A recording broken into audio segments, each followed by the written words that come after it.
You weren't supposed to notice Bandit's death, but once you do, you can't unsee it. 1. Stickbird was a funeral. One theory suggests that the Stickbird episode is actually a hidden funeral, not just a beach day. Think about it. The bird, carefully built and admired, is seen by some as a stand-in for Bandit. When it's destroyed, no one reacts with anger. There's only silence, like grief. Bandit stays emotionally distant through the entire episode, almost like he's already gone.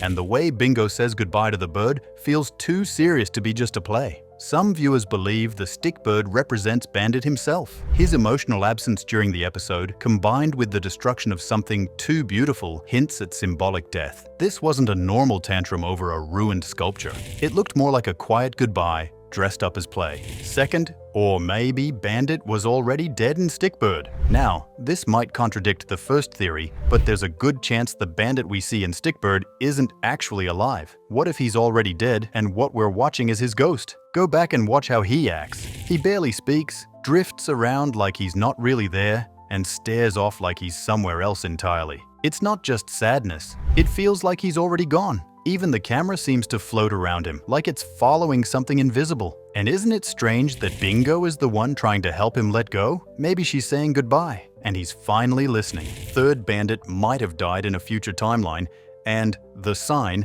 was a goodbye letter. Still not believing that Bluey hides clues all along just to drop a massive reveal at the end? And this time, about Bandit's death? Well, this next clue might finally change your mind. What if the sign wasn't just a feel-good story? It was a goodbye letter? Bandit's emotional speech, the dramatic music, even the last-second decision not to move, it all felt too heavy to be about a simple house sale. Some believe this episode takes place in a future timeline, where Bandit has already passed and the family is looking back. If that's true, then the sign wasn't just heartfelt. It was a farewell. 4. Bandit's absence is a meta-death. He died in Joe Brum's mind. If the sign felt like a final goodbye, this next idea takes things one step deeper and maybe darker. What if Bandit didn't just die in the story, but also in the creator's mind? Yes, we're talking about a meta-death. Joe Brum, the mind behind Bluey, has spoken about struggling with creative control and outside pressure. During that time, Bandit started acting distant, quiet, and strange. It's possible Brum wrote Bandit as emotionally gone because that's how he felt, like his version of the character was slipping away.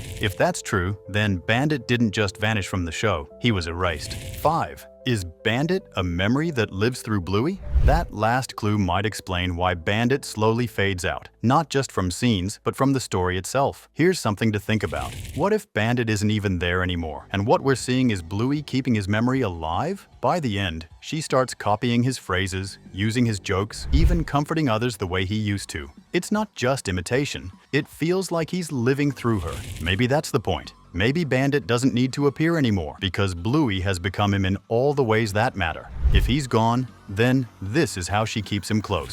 6. The spoon that still clinks. Here's a theory that might sound odd, but stay with me. What if grief can haunt objects? Not in a spooky way, but in a soft, familiar one. Imagine the sound of a spoon tapping a bowl. It's nothing special until the person who used to make that sound isn't there anymore. That same clink can suddenly feel heavy. Some believe that simple noises, like that spoon, can trigger memory and loss all at once. Maybe it's not just breakfast, maybe it's Bandit echoing back. 7. The invisible strings between grieving hearts. Now, here's something that often gets missed. Grief doesn't always speak out loud. It spreads in silence. In the healer home, everyone seems fine on the surface, but the energy shifts. No one says what they're feeling, yet you can tell something is wrong. That's the thing about close families. It's like invisible strings tie their hearts together. When one heart breaks, the others feel the pull. The quiet in that house isn't peaceful. It's full of weight. They're not ignoring the pain. They're carrying it together.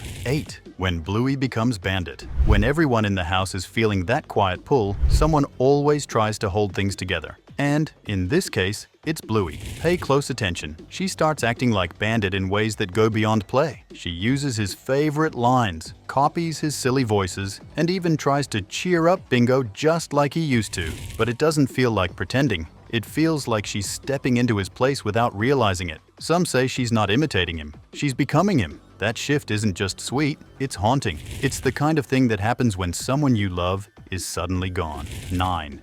What if kids don't understand death, but understand absence? If Bluey is slowly becoming Bandit, it raises a deeper question. Does she even know he's gone? Maybe not in the way adults do, but she clearly feels something missing. Children don't always understand death, but they understand when someone isn't there. Bluey still looks toward the door. She still waits for his voice, but it never comes. That empty space, that pause where a joke or hug should be, becomes her way of learning what loss feels like. For a child, it's not about final goodbyes or funerals. It's about absence and how it quietly rewrites everything they used to know as normal. 10. The day Bluey smiled again and felt guilty for it. If absence is how Bluey starts to understand death, then guilt might be how she learns to live after it. One idea suggests that grief doesn't just stop. It waits quietly until something good happens. And when it finally does, like laughter, fun, or even a smile, it doesn't feel like healing. It feels like betrayal. Bluey might not say it out loud, but there's a moment when joy returns and it sits right beside sadness. For a child, smiling again after loss can feel wrong,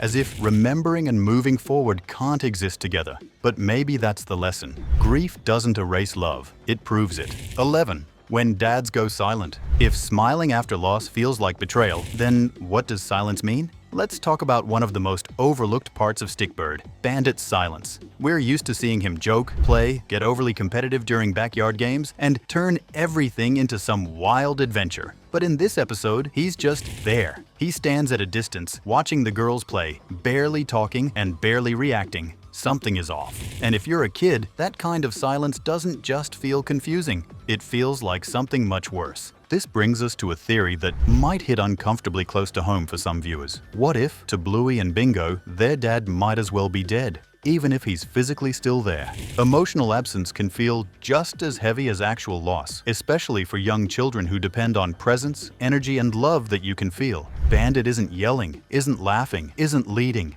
He's not even parenting. He's spectating. That shift changes the tone of the whole episode. When dads go silent, kids notice. And the strange part? They don't always ask why, they just absorb it, assuming it's their job to carry the change without explanation. 12th, Bandit learns to cry through Bingo. If Bandit has become a ghost of himself, Bingo is the one who brings something back to life. She's dealing with her own feelings in the episode. She's angry, sad, and heartbroken when the Stickbird is destroyed. And here's the key. She doesn't hide it. She says it out loud. She lets herself feel everything. She names it, and then she does something even more powerful. She throws it away. Not because the feelings disappear, but because she's ready to move through them. And in that moment, something shifts in Bandit too. He finally lets go of whatever is dragging him under. He joins his daughter and throws his own feelings into the sea. Maybe it's stress, maybe it's grief, maybe it's fear. It's not clear. And honestly, it doesn't need to be. What matters is that the person who was the most emotionally shut down in the episode isn't an adult helping a child.